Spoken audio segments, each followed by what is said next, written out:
Hello guys, ito na nga, binili ko sa Lazada. Siyempre, alam niyo na kung ano yan.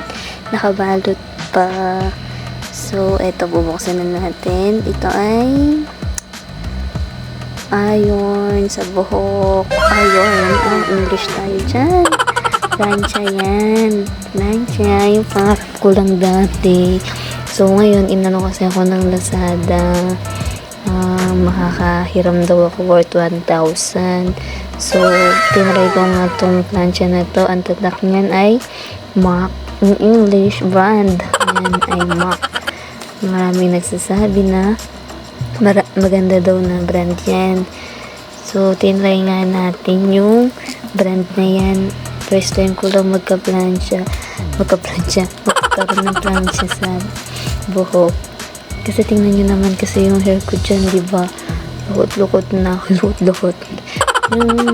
Magbebewang na siya. Kailangan ko lang, ang bilin ko lang na gamot sa Watson ay yung Kera Gloss. Maganda daw yun. So, itatry natin yan sa susunod kong vlog na nagpa-plancha na ako. Pagpa-practicean ko muna to, guys. Alam nyo na, hindi pa marunong. Ayan, binuksan ko na nga. Binuksan ko na yung plancha na yan. So, tingnan mo naman, talagang silog na silog siya. O, may lalagyan pa siya, may pouch pa. So, tatak nga siya ng MAC. Ayan, ganyan siya, di bukas. May pouch pa siya, the zipper. So, sa loob nga yan ay yung iron. O, di ba, English yan. Ayan, binuksan ko na siya. Hindi lang muna natin siya gagamitin. Buksan lang naman, sobrang excited ni ate girl mo. Ayan. Diba? Ganda. First time lang to dahil sa Lazada. Tingin ko talaga sa Lazada. Charot. Okay. So, yun lang for today's video. Mga mare. So, yun lang mga beshi. Yan, may kasama pa nga siyang sukulay and clip sa hair.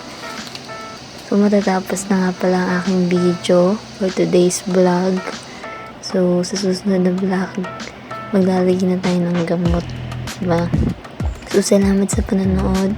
Huwag nyo kakalimutan mag-subscribe. Nabubulol po ako.